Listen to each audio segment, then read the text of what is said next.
Muchas gracias. Bueno, muchas gracias. Sobre todo gracias a mi querida Ana Elena, por invitarnos siempre, por un honor estar aquí, la verdad, acompañando esta experiencia. Bueno, cuando yo nací, vea qué tema más vacilón. Cuando yo nací no existía la televisión. Yo vi televisión la primera vez cuando estaba como en el primer grado.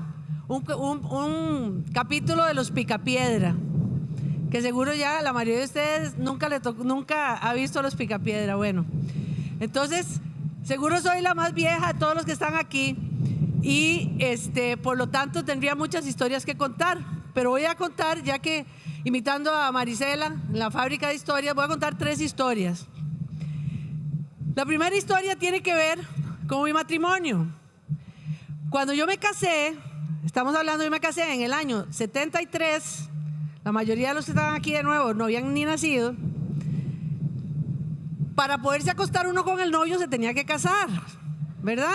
O sea, no es como ahora, que la gente de ahí, ¿verdad?, prueba con sus novios y todo. No, en ese tiempo no se podía eso. Entonces, yo me casé a los 17 años, ¿verdad?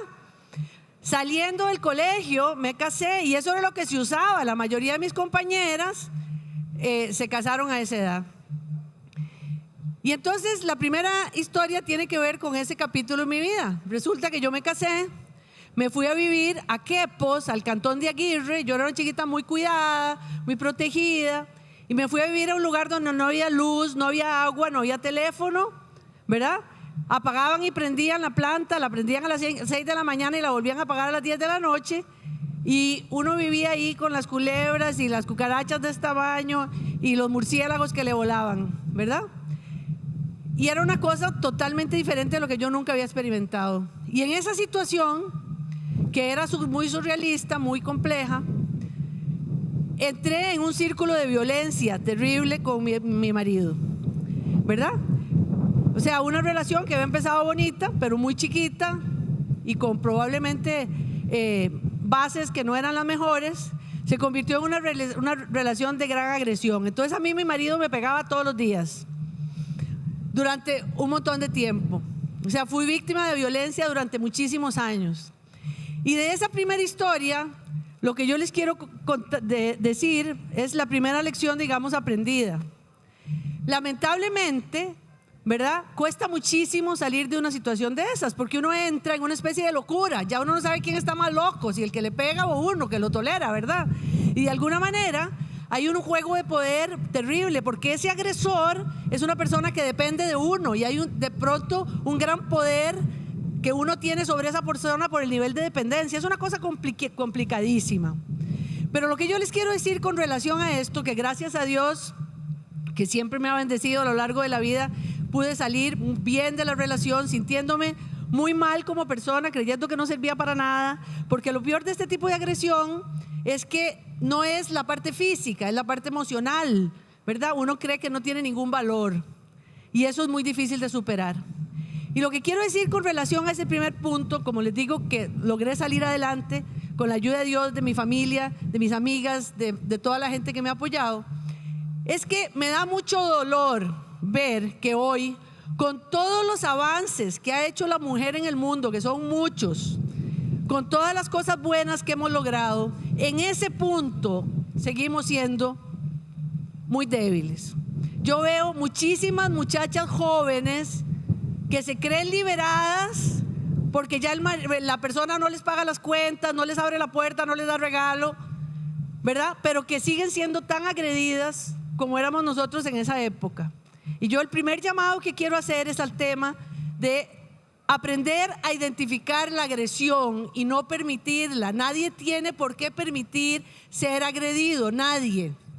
En muchos casos se da por factores económicos, porque la persona le da miedo. En muchos casos se da porque tenemos hijos, porque tenemos dependientes, pero no hay ninguna razón para aceptar la agresión. Y el segundo mensaje de esto es que se puede salir adelante, como dice Yolanda, se puede.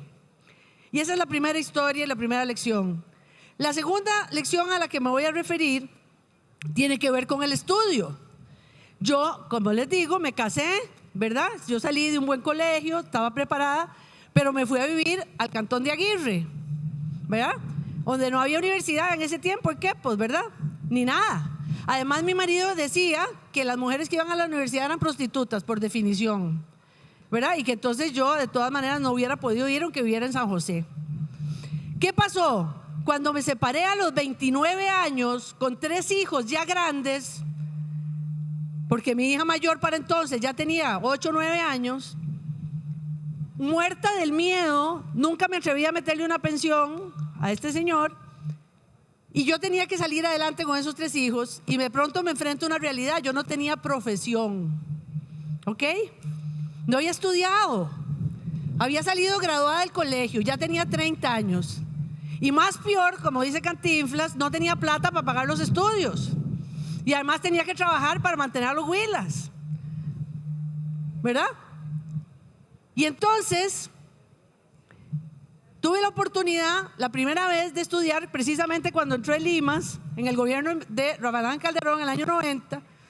Y entonces, en esa ocasión, ya siendo yo una persona adulta, ¿verdad?, de más de 30 años, con mis hijos grandes, en la escuela, viviendo con mis papás en ese momento, que me acogieron en su casa, gracias a Dios, tuve que empezar a estudiar. Y les quiero decir que yo terminé mi último título académico con más de 40 años de edad. Y entonces ahí va mi segundo mensaje. 2 mensajes. Primero, las que son jóvenes, no sean babosas, estudien mientras las mantengan, por favor. O sea, la gente cree, estudien mientras alguien está pagando las cuentas. Porque los huilas creen que se salen del colegio y van a ganar plata, ¿verdad?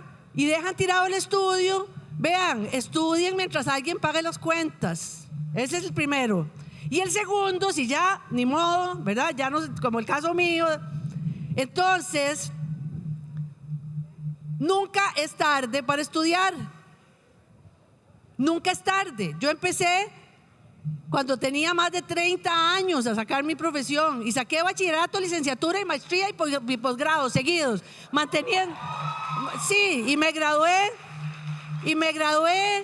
hice una maestría en administración de empresas con énfasis en gerencia, donde éramos 21 hombres y yo siempre digo que hice 2 maestrías, una en administración de empresas y el otro en género masculino, porque conocí a los hombres, ¿verdad? Y entendí un montón de cosas, porque ya después a ellos se les olvidó que yo era mujer, y, ¿verdad?, en ese montón de hombres. Entonces, interesante, porque yo dije, me tengo que sacar la mejor nota de este grupo, ¿verdad? Y me saqué la mejor nota de este grupo y me gradué con magna cum laude. Entonces, manteniendo 3 huilas, trabajando en puestos de responsabilidad, viendo mi casa, todo al mismo tiempo. Entonces, chicas, las que están jóvenes, aprovechen a estudiar mientras alguien las mantenga. Y las que no, pueden empezar a estudiar, no importa la edad. Y voy con la tercera historia, y con esto termino. Cuando yo empecé a trabajar, y aquí mi amiga Ana Elena, desde entonces somos amigas. Ella es mucho menor que yo, ¿verdad? Obviamente, tengo que decirlo. Pero empezamos a trabajar en el tema de pobreza. Yo he trabajado toda la vida en temas de desarrollo social y pobreza. Y de alguna manera, yo soy una persona creyente y siempre he creído que Dios me dio esa misión. Yo asumí para mí la misión del Banco Mundial, la visión del Banco Mundial que dice un mundo libre de pobreza. Y por eso he trabajado para las mujeres, porque el rostro de la pobreza es de mujeres y de niños. Pero resulta, y esta es mi tercera historia, con esto termino, que después de haber estado en la presidencia ejecutiva de Limas, en el gobierno de Miguel Ángel Rodríguez, me quedé en el gobierno de Abel Pacheco. Y a los 12 días de haberse inaugurado el gobierno, don Abel me despidió, me echó del gobierno, destituida presidenta ejecutiva de Limas. Y lo peor de esa situación no fue que me echaran, que fue terrible. Usted no sabe lo que es salir en la primera página de todos los periódicos diciendo echaron a esta babosa, ¿verdad? Eso no fue lo peor. Lo peor es que yo puse en duda mi misión. Y yo dije, juepuchica, me equivoqué. Eso no era lo que Dios quería para mí. ¿Cómo puede ser posible? Y fue una crisis existencial terrible. Y ahí termino mi historia con lo que era el título de esta charla. Descubrí el tema del servicio social desde el sector privado. Y entonces, junto con don Walter Kisling, que trabajaba yo en una empresa que se llamaba H.B. Fuller, creamos una organización que se llama Asociación Empresarial para el Desarrollo. Ahora se llama Alianza, le cambiaron el nombre, Alianza Empresarial para el Desarrollo. Y empezamos a trabajar en vinculación de las empresas privadas en temas sociales, de desarrollo social y de lucha contra la pobreza. Y les puedo decir, y con esto termino, que hoy ese movimiento es tan fuerte en este país que no importa quién gane las elecciones, no importa si a este país le llegan las cosas malas que ojalá no le lleguen, tenemos un sector empresarial que está dispuesto a trabajar por los temas de pobreza, por los temas de desarrollo social.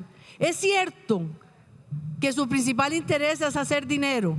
Yo trabajo con el Banco BAC y obviamente es un banco muy rentable, pero todas las empresas tienen conciencia de que no se puede ser exitoso en una sociedad fracasada.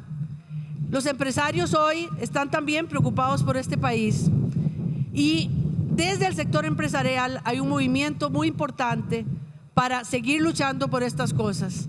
Yo he tenido la suerte de ser parte de eso, de estar, digamos, liderando grupos empresariales en esta materia, y lo único que les puedo decir es eso: no importa qué resulte de estas elecciones, yo creo que el sector empresarial va a seguir trabajando. Y para mí en mi vida lo que me queda claro es esto: cuando uno tiene una misión clara, la puede desempeñar independientemente del lugar donde uno esté. En cualquier lugar donde uno esté puede cumplir su misión. Lo único que les dejo de tarea, y es súper importante, es que cada uno de ustedes descubra cuál es su misión, porque ese hilo conductor va a ser lo que va a lograr el éxito en su vida. No va a ser el dinero, no va a ser el tener cosas, va a ser el sentir que lo que hago tiene algún sentido que va más allá de mí y de mi vida. Muchas gracias.